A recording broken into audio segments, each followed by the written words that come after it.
হাই friend, কি খবৰ আপোনালোকৰ? আশা কৰোঁ সকলোৰে ভাল।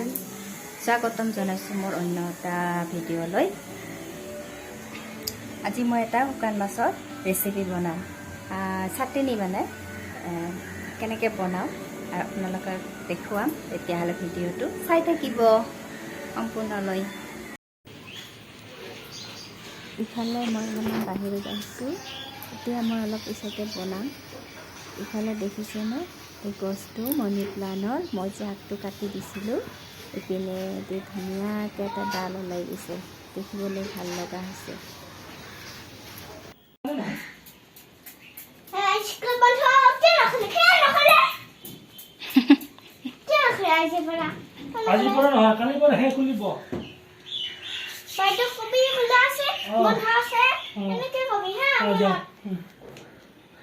বজাৰৰ পৰা বজাৰ কৰি আনিল, মানে মাহৰ খৰচ।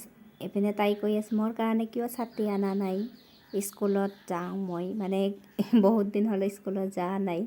সেই কৈ আছে এইফালে কি গিলা ভিজাই থৈ দিছিল, ডাঙৰ হৈছে।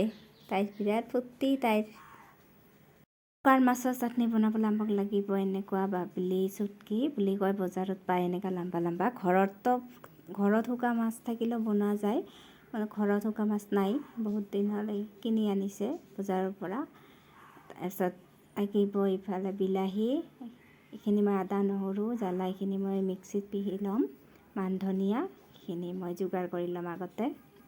ইপিনে মই পানী গৰম হ'বলৈ দিছোঁ, উতলিবলৈ। তাৰপিছত এইখিনি শুকান এই মাছখিনি মই এনেকৈ টুকুৰা কৰি কাটি লৈছোঁ। তাৰপিছত মই এইখিনি আগতে সিজাই ল'ম, ধুনীয়াকৈ সিজাই ভালকৈ সুন্দৰকৈ ধুব লাগিব।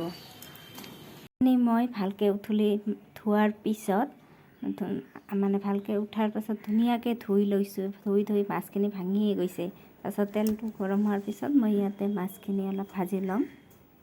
কালি কৈ আছে শুকান মাছ কি গোন্ধ, এনেকৈ কৈ আছে। এইয়া বাহিৰত গৈছে, এতিয়া বাহিৰত কৈ আছে মা কি ভাজি আছে ইমান গোন্ধ, শুকান মাছ ভাজিলেতো বহুত গোন্ধ ওলায়, গোন্ধ।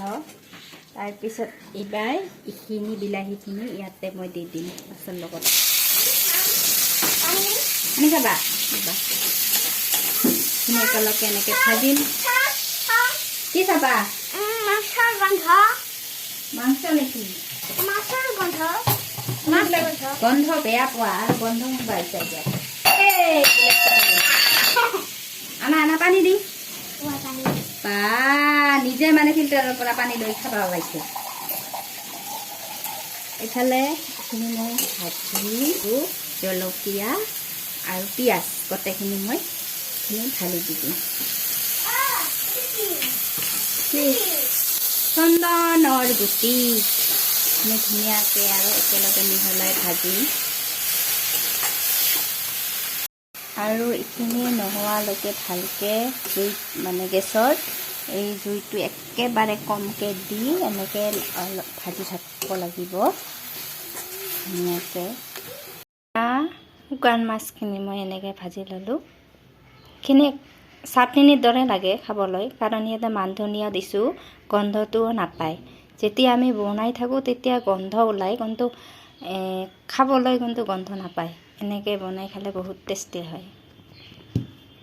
ভাত পানী চব বনোৱা হৈ গ'ল, এতিয়া আমি খাবলৈ ওলালোঁ।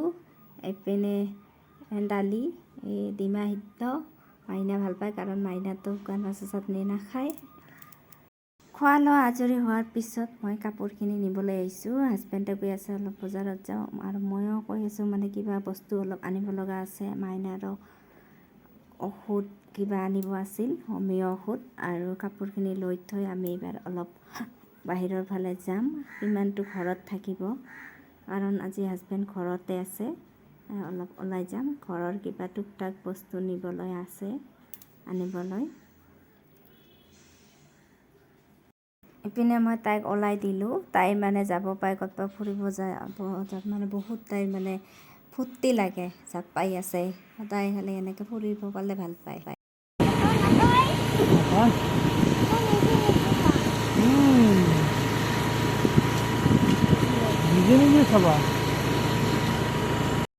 মাইনাৰ ঔষধটো লৈ ইফালে অলপ এই বজাৰত আহিছোঁ মানে এইবিলাকে সেইখনৰ মই দাম সুধিলোঁ এই যে এনেকুৱা এইখন 4 থাকটোৰ দাম কৈছে 1100 আৰু মই এইখনৰ দাম সুধিছোঁ এইখনৰ দাম এইখন 1100 হ'লে এইখনৰ দাম এনেকুৱা অলপ কম হ'ব কিন্তু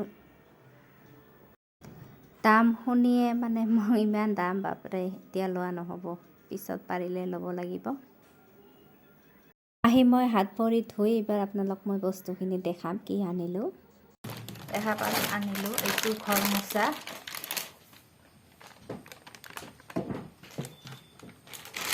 ভাল এইটো মানে এই পালেঙৰ তলত সোমাই কিমান সময় ঘৰ মোচা কমৰৰ বিষ উঠি যায় সেইকাৰণে এইটো লৈ আহিলোঁ আৰু সৰু সুৰা বস্তু কিছুমান আনিব লগা আছিল এইখন চেকেনি চাহ চেকা চেকেনিখন বেয়া হৈছিল মই এইখন আনিলোঁ আৰু লাইটাৰটো বেয়া হৈছিল এইটো এটা লাইটাৰটো আনিলোঁ আৰু লাইটাৰটো আৰু এই চাকুখন আৰু এইকেইটা বস্তু একেলগে আছিল এইকেইটা বস্তু 120 টকাতে দিছে লাইটাৰটো ভাল বহুত চালো আৰু ভাৰী আছে কিমান যে লাইটাৰ এটা আনিছিল কেইদিন আগতে 2 দিনতে বেয়া হৈ গৈছে আৰু এইখন দোকানীয়ে ফ্ৰী দিল আমাক এটা হল আৰু তোমাক কি দিছে চকলেট আৰু তাই খালে আইসক্ৰীম খাব আহি দোকানী খুলি চাকচোন একেবাৰে কাপোৰ ফুলাই অৱস্থা আছে আৰু এইটো তোমাক কি দিছে এইটো চকলেট দিছে এইটো তাই খালে আইসক্ৰীম খাব খালে আইসক্ৰীম সৰু সুৰা বস্তু সংসাৰৰ কাৰণে কিমান দৰকাৰ এইবিলাকে মানে লাগে এবাৰ অলপ আমি চাহ খাব ওলাইছোঁ আমাৰ ভিডিঅ'টো যদি ভাল লাগিছে তেতিয়াহ'লে লাইক কৰিব কমেণ্ট কৰি জনাব আৰু শ্বেয়াৰ কৰিব আৰু মোৰ চেনেলটো প্লিজ ছাবস্ক্ৰাইব কৰি ল'ব